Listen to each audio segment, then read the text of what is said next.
23 juin. 2 Rois, chapitre 4, verset 18 à chapitre 5, verset 27. L'enfant grandit. Un jour qu'il était allé rejoindre son père auprès des moissonneurs, il cria soudain à son père: « Oh, ma tête, que j'ai mal à la tête !» Le père ordonna à son serviteur: « Emportez-le vite chez sa mère. » Le serviteur l'emporta et l'amena à sa mère, qui le prit sur ses genoux. Il y resta jusqu'à midi, puis il mourut.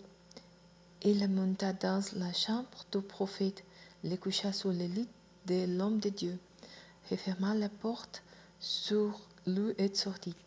Puis il appela son mari et lui dit: « Donnez-moi, je te prie, l'un des jeunes serviteurs est Ananias.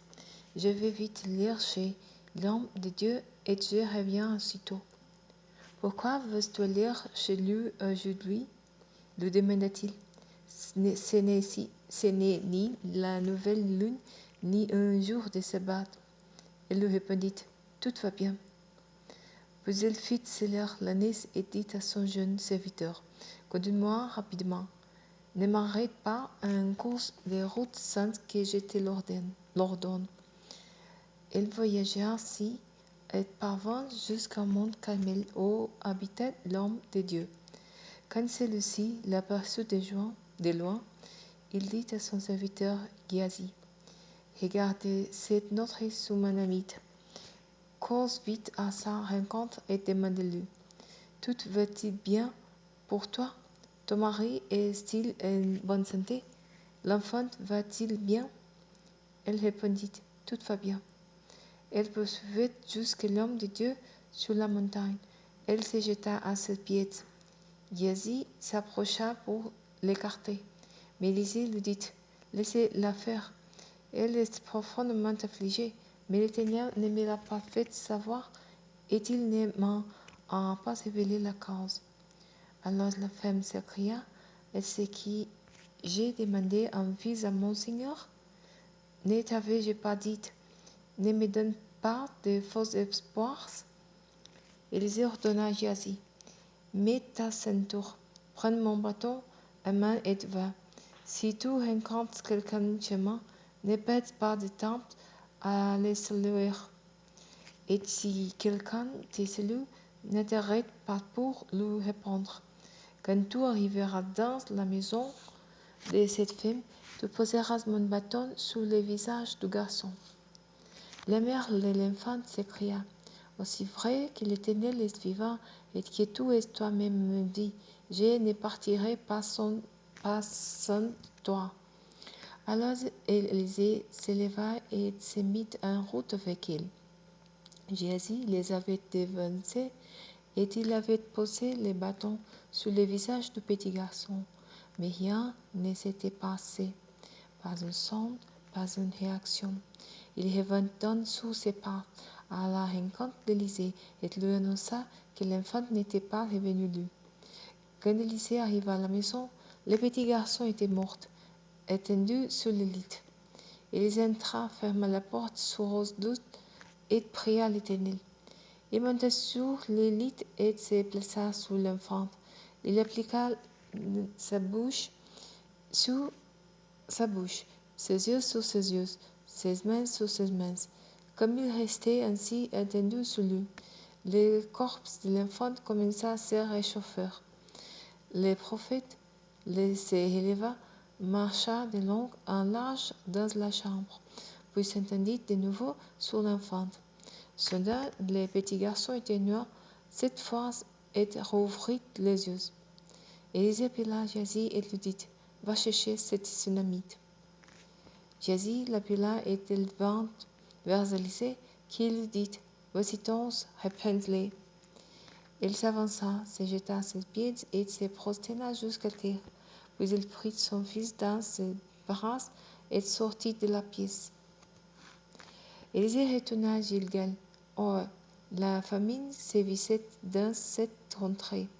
Un jour, ses disciples s'étaient assis devant lui. Il s'interrompit et dit à son serviteur: Mette la grande marmite sur le feu et prépare une soupe pour les disciples. Alors un membre du groupe sortit dans la campagne pour ramasser des légumes.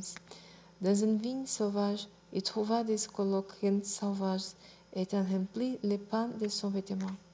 À son retour, il les coupa en morceaux et en remplit les marmites pour la soupe, mais personne ne savait ce que c'était.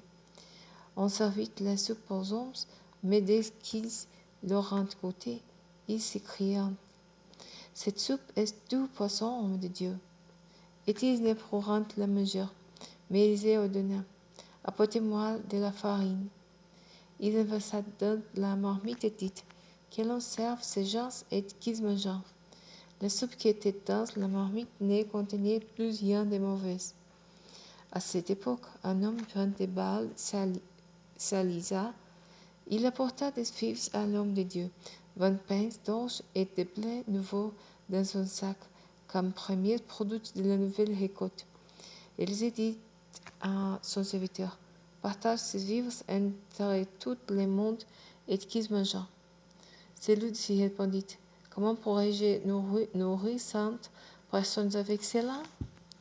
Mais Élisée répéta: Partagez ces vivres entre tous et qu'ils mangent, car l'Éternel déclare: Chacun mangera sa faim, et il y aura même des restes. Le serviteur distribua les pains à tout le monde.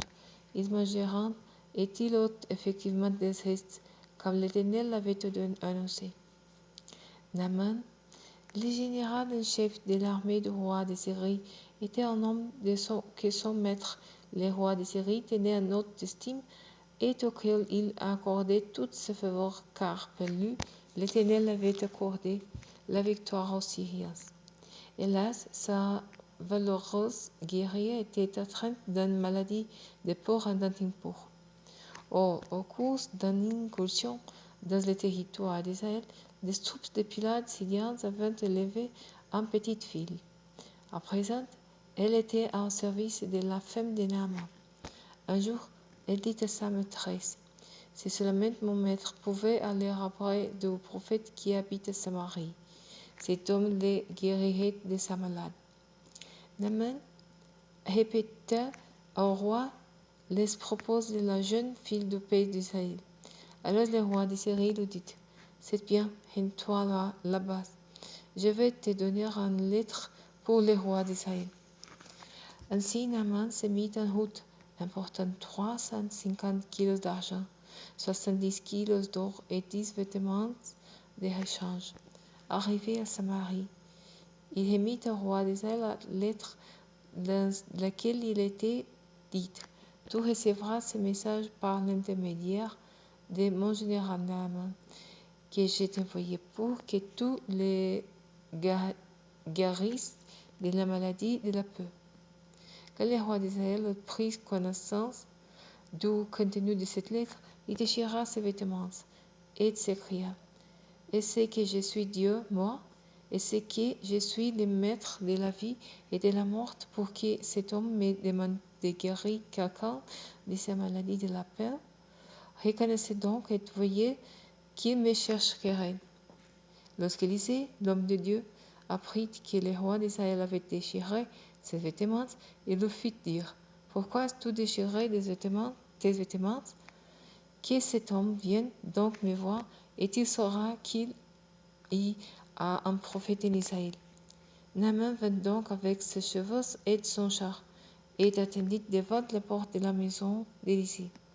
Celui-ci lui fit dire par un envoyé: Va te laver 7 fois dans le Jourdain, et tout sera complètement purifié.